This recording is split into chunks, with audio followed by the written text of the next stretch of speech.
Hi friends, இன்னைக்கு நம்ம பார்க்க போற topic fundamental interaction of fundamental forces என்ன இன் நேச்சர் அதுதான் நம்ம பார்க்க போறோம். இந்த வீடியோ போறதுக்கு முன்னாடி நம்மளோட சேனல் உங்களுக்கு பிடிச்சிருந்துச்சுனா லைக் பண்ணுங்க, கமெண்ட் பண்ணுங்க, ஷேர் பண்ணுங்க, மறக்காம Subscribe பண்ணுங்க.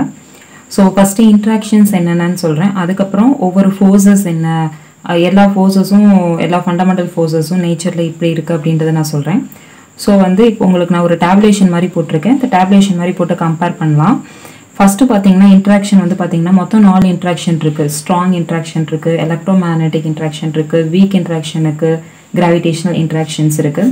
சோ நான் ஒன் பை ஒன்னா சொல்றேன். ஃபர்ஸ்ட் ஸ்ட்ராங் இன்டராக்ஷன்ஸ் அப்படின்னு எடுத்துக்கிட்டோம்னா பார்ட்டிகல்ஸ் வந்து என்ன அஃபெக்ட் ஆகும் அப்படின்னா நம்மளுக்கு வந்து ஹேட்ரான்ஸ் அஃபெக்ட் ஆகும். இதோட ரேஞ்ச் அப்படின்னு பாத்தீங்கன்னா ஷார்ட் ரேஞ்ச் 10⁻⁻15 மீட்டர் இருக்கும். அதாவது இது வந்து டயாமீட்டர் ஆஃப் தி அட்டாமிக் நியூக்ளியஸ்க்கு ஈக்குவல். இந்த ரேஞ்சில் தான் இது ஆப்ரேட் ஆகும். ரிலேட்டிவ் ஸ்ட்ரென்த் அப்படின்னு பார்த்தீங்கன்னா 1 இருக்கிறதுல ரிலேட்டிவ் ஸ்ட்ரென்த் வந்து ரொம்ப கிரேட்டராக இருக்கிறது ஸ்ட்ராங் இன்ட்ராக்ஷனுக்கு தான் அதிகமாக இருக்கும். ஸ்ட்ராங் நியூக்ளியர் ஃபோர்ஸில் தான் பார்ட்டிக்கல் எக்ஸ்சேஞ்ச் ஆகுறது என்ன அப்படின்னு பார்த்தீங்கன்னா இதில் மீசான்ஸ் வந்து எக்ஸ்சேஞ்ச் ஆகுது. இந்த ஸ்ட்ராங் நியூக்ளியர் ஃபோர்ஸ் அப்படின்னா என்ன சொல்கிறாங்கன்னா இட் பைண்ட்ஸ் குவார்க்ஸ் டுகெதர். அதை தான் வந்து strong interaction strong nuclear force அப்படின்னு சொல்லிட்டு சொல்கிறாங்க. நெக்ஸ்ட் ஃபோர்ஸ் கேரியர் பார்ட்டிக்கல் இங்கே என்ன அப்படின்னு பார்த்தீங்கன்னா குளியான் பை நியூக்ளியான்ஸ் தான் இதில் வந்து ஃபோர்ஸ் கேரியர் பார்ட்டிக்கல். இதோடைய மாஸ் என்ன அப்படின்னு பார்த்தீங்கன்னா நம்மளுக்கு 0வா இருக்கும், அதாவது மாஸ்லெஸ். இதோடைய ஸ்ட்ரென்த் என்ன அப்படின்னு பார்த்தீங்கன்னா அதாவது ஸ்ட்ரென்த் வேல்யூ வந்து நம்மளுக்கு கரெக்டாக சொல்லணும், எக்ஸாக்டாக சொல்லணும் அப்படின்னா இதில் 1.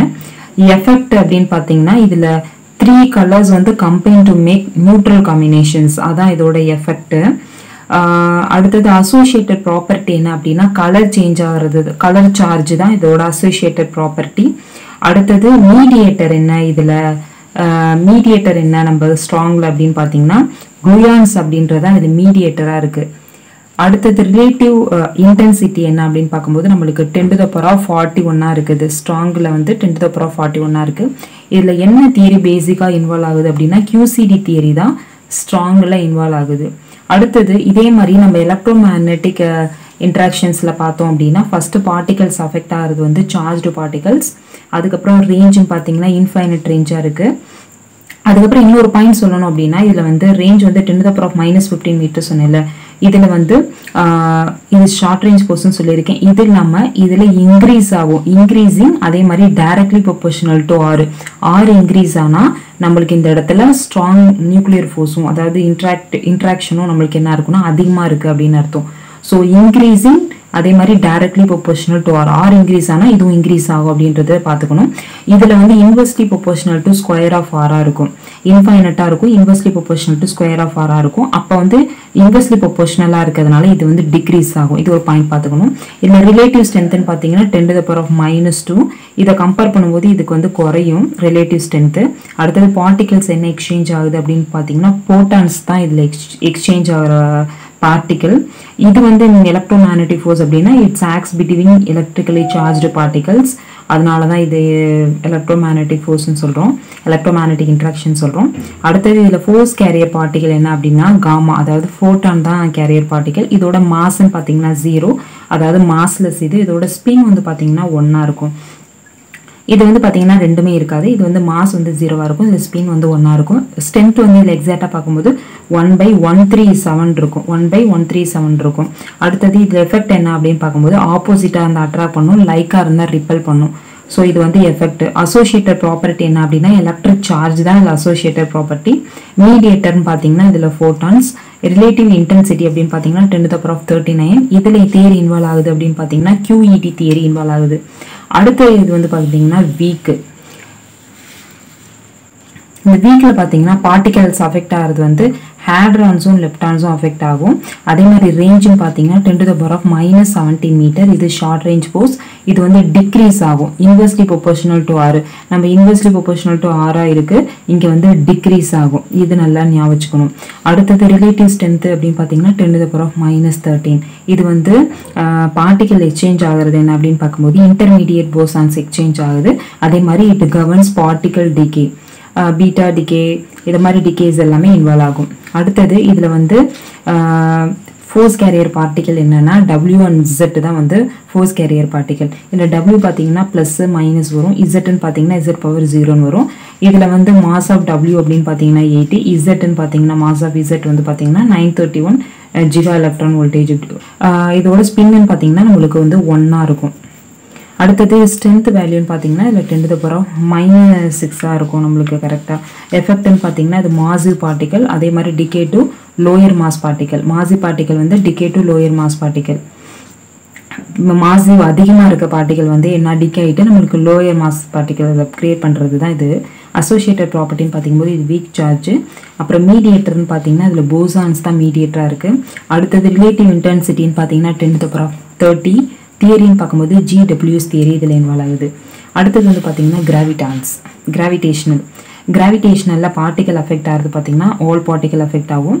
அதே மாதிரி ரேஞ்சுன்னு பார்த்தீங்கன்னா இன்ஃபினிட்டி, அதாவது decreasing inversely proportional to square of R அப்படின்னு சொல்லிட்டு வரும். அடுத்தது இதோட ரிலேட்டிவ் ஸ்ட்ரென்த் அப்படின்னு பார்த்தீங்கன்னா 10⁻⁻40 அதுவாக இருக்கும். இது வந்து மற்றதெல்லாம் கம்பேர் பண்ணும்போது இருக்கிறதுல ரொம்ப ஸ்மாலராக இருக்கும்.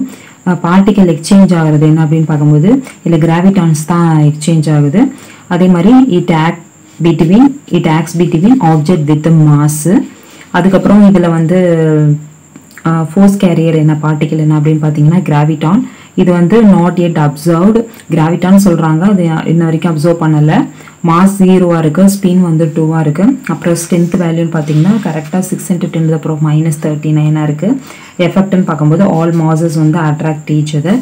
அதுக்கப்புறம் அசோசியேட்டட் ப்ராப்பர்ட்டி என்னென்னா இதில் மாஸ் இன்வால்வ் ஆகுது. அடுத்தது மீடியேட்டர்னு பார்த்தீங்கன்னா இதில் கிராவிட்டான்ஸ் தான் வந்து மீடியேட்டர். ரிலேட்டிவ் இன்டென்சிட்டி அப்படின்னு பார்த்தீங்கன்னா 1 இருக்குது. இதில் என்ன தியரி இன்வால்வ் ஆகுது அப்படின்னா GTR தியரி வந்து இன்வால்வ் ஆகுது. நெக்ஸ்ட்டு ஸ்ட்ராங் நியூக்ளியர் ஃபோர்ஸ்னால் என்ன அப்படின்னு பார்க்கும்போது இந்த ஸ்ட்ராங் நியூக்ளியர் ஃபோர்ஸ் வந்து 100 times stronger than the electromagnetic ஃபோர்ஸாக இருக்கும். 10⁻38 times வந்து ஸ்ட்ராங்கர் தன் தி கிராவிடேஷனல் ஃபோர்ஸாக இருக்கும். இது வந்து ஸ்ட்ராங் நியூக்ளியர் ஃபோர்ஸுக்கு. அதுக்கப்புறம் இது அட்ராக்டிவாக இருக்கும். இது மாதிரி ஷார்ட் ரேஞ்ச் ஃபோர்ஸாக இருக்கும். Operate within 10⁻−15 metre. இதில் சார்ஜ் இண்டிபெண்ட். இது வந்து ஒபே பண்ணாது, இன்வெர்ஸ் ஸ்கொயரில் வந்து பார்த்தீங்கன்னா ஒபே பண்ணாது. இது நான் சென்ட்ரல் ஃபோர்ஸு. அதே மாதிரி நான் கன்சர்வேட்டிவ் ஃபோர்ஸ், இதில் டிட்டோ போட்டிருக்கேன். இது வந்து நான் கன்சர்வேட்டிவ் ஃபோர்ஸ்னு வரும். Non central force, non conservative force. இது வந்து saturated force. It is a saturated force. Non strong nuclear ஃபோர்ஸ்ன்றது சேச்சுரேட்டட் ஃபோர்ஸு. இது எப்படி கிரியேட் ஆகுது அப்படின்னு பார்க்கும்போது it is caused by exchange of particle called by mesons. இதோட எக்ஸ்சேஞ்ச்னால தான் இந்த ஃபோர்ஸ் நம்மளுக்கு கிரியேட் ஆகுது. அடுத்தது எலக்ட்ரோமேக்னெட்டிக் ஃபோர்ஸ் என்ன அப்படின்னு பார்க்கும்போது இதோடைய ஃபார்முலா தெரியும். எஃப்ன்றது KQ1Q2/R². இதில் கேவோட வேல்யூ என்ன அப்படின்னா 9 × 10⁻9. இதை நம்ம எலக்ட்ரோஸ்டாட்டிக் ஃபோர்ஸ் அப்படின்னு சொல்லுவோம். எலக்ட்ரோஸ்டாட்டிக் ஃபோர்ஸ்னா force acting between 2 electric charges at ரெஸ்டாக இருந்தால் அது electrostatic force. Force between magnetic pole அப்படின்னா அது மேக்னெட்டிக் ஃபோர்ஸ் அப்படின்னு சொல்லுவோம். எலக்ட்ரோமேக்னெட்டிக் ஃபோர்ஸ்னா என்ன சொல்லுவோம்? திஸ் 2 forces வந்து இன்செப்பரபிளாக இருக்கணும் and consider as the 2 facts of general ஃபோர்ஸாக இருக்கணும் அப்படின்னா அது எலக்ட்ரோமேக்னெட்டிக் ஃபோர்ஸ்னு சொல்லுவோம். இது வந்து பார்க்கும்போது அட்ராக்டிவாக ரிப்பல்சிவாக இருக்கும். அது ஒபே பண்ணும் இன்வெர்ஸ் ஸ்கொயர்லாக. அதே மாதிரி it is not much as a long ranges gravitational force. Gravitational ஃபோர்ஸை கம்பேர் பண்ணும்போது இது வந்து ரொம்ப அதிகம் கிடையாது, லாங் ரேஞ்ச் கிடையாது. இது வந்து 10⁻36 times வந்து stronger than the gravitational force. அது வந்து ரேஞ்சு சொன்னேன். இது வந்து இத்தனை டைம்ஸ் வந்து கிரேட்டராக இருக்குது அப்படின்னு ஸ்ட்ராங்கராக இருக்குன்னு சொல்கிறாங்க. அடுத்தது சென்ட்ரல் ஃபோர்ஸ், அதே மாதிரி கன்சர்வேட்டிவ் ஃபோர்ஸ். இது எப்படி கிரியேட் ஆகுது அப்படின்னு பார்க்கும்போது எக்ஸ்சேஞ்ச் ஆஃப் போட்டான்ஸ்னால கிரியேட் ஆகுது. அடுத்தது வீக் ஃபோர்ஸ் என்ன அப்படின்னு பார்க்கும்போது எனி ப்ராசஸ் இன்வால்விங் நியூட்ரினோ ஒரு anti neutrino is govern by the nuclear force. இது வந்து ப்ராசஸ் இன்வால்விங் நியூட்ரினோ ஆன்டி நியூட்ரினோனாலே இந்த இடத்துல வீக் வந்துடுது. 10⁻25 times stronger than the gravitational ஃபோர்ஸ்னு சொல்கிறாங்க. ரேஞ்சுன்னு பார்த்தீங்கன்னா 10⁻−15 மீட்டர். அதாவது ஷார்ட் ரேஞ்ச் ஃபோர்ஸ் தான் இது. இந்த ரேஞ்சில் தான் ஆப்ரேட் ஆகும்.